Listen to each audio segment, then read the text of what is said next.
বড় বড় সেলিব্রিটি আপুদের থেকে হোমমেড নুডলস বানানো দেখে আমি তো অনেক আগে থেকেই প্রিপারেশন নিয়েছিলাম যে একদিন আমিও ট্রাই করব।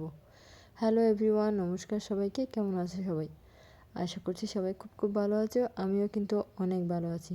আজকে বাজে রাতের প্রায় 1:15 এমন টাইমে প্রিপারেশন নিলাম যে বাসায় যেহেতু সবাই আছে, অনেক গেস্টও আছে, তো এমন একটা সুযোগ টাইম যে শীতও পড়ছে, তেমন বেশিও না আবার কমও না, তো এই টাইমে সবাইকে এই হোমমেড নুডলসটা বানিয়ে খাওয়াটা দরকার। তো যাই হোক, রাতের 1:30 বাজে, একটু রিস্ক নিয়ে চলে আসলাম। চলো কথা বেশি না বাড়িয়ে কী কী উপকরণ লাগছে সেগুলো দেখিয়ে দিচ্ছি। প্রথমে আমি অল্প ময়দা নিয়ে নিয়েছি। আমার কাছে অল্প করে ময়দা ছিল, তাই আমি ময়দাটা দিয়েছি। এখানে শুধু আটা বা শুধুমাত্র ময়দা দিয়েও করা যায়, তো যে কোনো একটা হলে হবে। তো আমার কাছে যেহেতু অল্প ময়দা ছিল, সেটা আমি আটার সাথে অ্যাড করে দিলাম। এরপরে দিয়ে দিলাম স্বাদ মতো লবণ, অল্প মতো সয়াবিন তেল দিয়ে ভালো করে হ্যান্ড উইচের সাহায্যে সব উপকরণগুলো মিক্স করে নেব। যেহেতু আমি তেল দিয়েছি, আগে থেকে পানি দিব না। তেলটা যদি পানি দিয়ে দিই তাহলে আটার সাথে মিক্স হবে না। তো এরপর আমি নর্মাল পানি দিয়ে একটা একদম পাতলা করে খাই তৈরি করে নিব। তোমরা তোমাদের আন্দাজ মতো আটা বা ময়দাটা নিবে মানুষ অনুযায়ী। আমি আমার ফ্যামিলিতে যা প্রয়োজন তা, যদিও আমি কম নিয়েছি, মানুষ অনুযায়ী খেতে যখন বসবো তখন দেখবে যে সবাই কতটুকু পরিমাণ করে নিয়েছি। তো যাই হোক, একটু রেস্টে রেখে দিলাম। একদম পাতলা করে আমি খাইটা ওইটা কি ডোটা মেখে নিয়েছি। এরপর একটা নর্মাল বোতল নিয়েছি, নিয়ে তোমরা চাইলে যে কোনো বোতলেই নিতে পারো।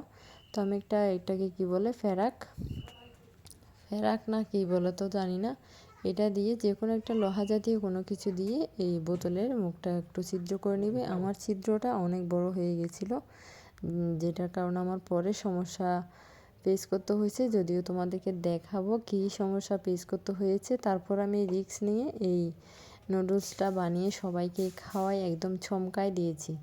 তো যাই হোক, ওখানের মধ্যে বোতলের মধ্যে সবগুলো নিয়ে নিলাম।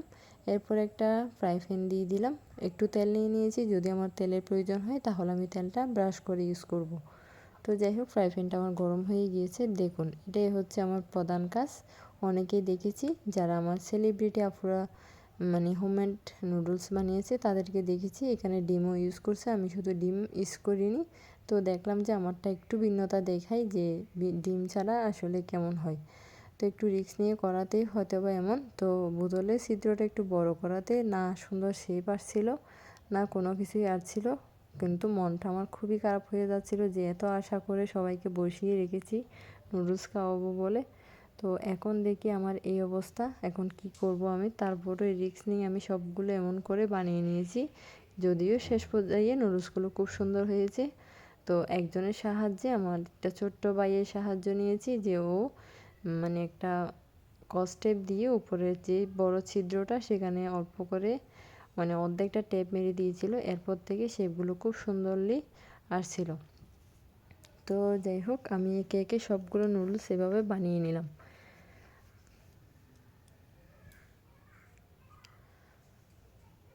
তো আসলে এইভাবে নুডলসটা বানাতে এখানে কোনো রকম তেলের প্রয়োজন হচ্ছে না। আপনি বোতল থেকে দেয়া মাত্র এভাবে একদম শুকায় যাবে, বা এটা একদম শুকনো শুকনো হয়ে যাবে। যদিও আমি এর আগে তেল দিয়েছি ওই কারণেই। তো যাই হোক, এভাবে করে আমি সবগুলোকে, দেখো আমার এগুলো ভয়েস ওভার দিচ্ছি আর খুব হাসি পাচ্ছে এগুলো দেখে। ওই তখনকার সময়ে আমি সবাইকে বসিয়ে রেখে নুডলসটা যখন বানাতে আসলাম, তখন খুবই কষ্ট লাগতেছিল যে তাদেরকে কী আশায় আমি এতক্ষণ বসায় রাখলাম, যেহেতু রাতের বাজে অনেকটা। তারপরেও বললাম যে না, এটার হাল তো ছাড়া যাবে না, এটাতে কী আছে, কেমন টেস্ট, আমার তো দেখতেই হবে। তো যাই হোক, সবগুলোকে আমি আমার মনের মতো করে, আমার খুবই হাসি পাচ্ছে ভয়েস দিতে গিয়ে, কারণ এগুলো দেখে না নুডলস হচ্ছে না কোনো কিছুই হচ্ছে। তো যাই হোক, এই যে দেখো, কিছুটা হয়েছে, আবার কিছুটা হয়নি, আবার কিছুটা পিঠার মতো হয়েছে। যাই হোক, এখানে পিঠা ভেবে তো অনেকে খেয়েও ফেলেছে, শুকনো শুকনো খেয়ে ফেলেছে, চিটা পিঠার মতো। যাই হোক, এবার রান্না করে নিব।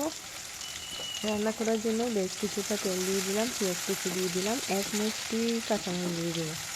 যেহেতু এটা হোমমেড নুডলস, একটু ঝাল করলে ভালোই লাগবে, যেহেতু রাত আর হচ্ছে শীত, দুটোটা মিলিয়ে তো যাই হোক এখানে দিয়ে দিলাম কাঁচামরিচ 1 মুষ্টি, তারপরে দিয়ে দিব স্বাদ মতো লবণ, দিয়ে পেঁয়াজটাকে একটু লাল করে ভেজে নিব।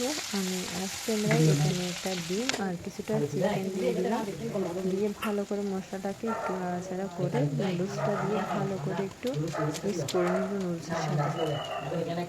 যেহেতু হোমমেড নুডলস এখানে কোনো রকম মশলা ছিল না, তাই আমি 2টা ম্যাজিক মশলা এখানে অ্যাড করে দিব।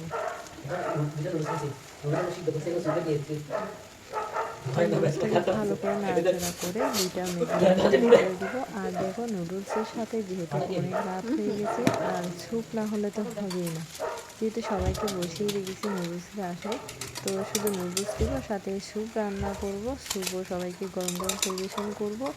যদি আমার একটা ছোট্ট ভাই আমাকে সাহায্য করতেছিল, এদিকে আমি নুডলস রান্না করছি আর ওদিকে স্যুপটা রান্না করতেছিল। তো বাকি যেটা ও বুঝতেছে না বা জানতেছে না সেটা আমি সাহায্য করেছি ওকে।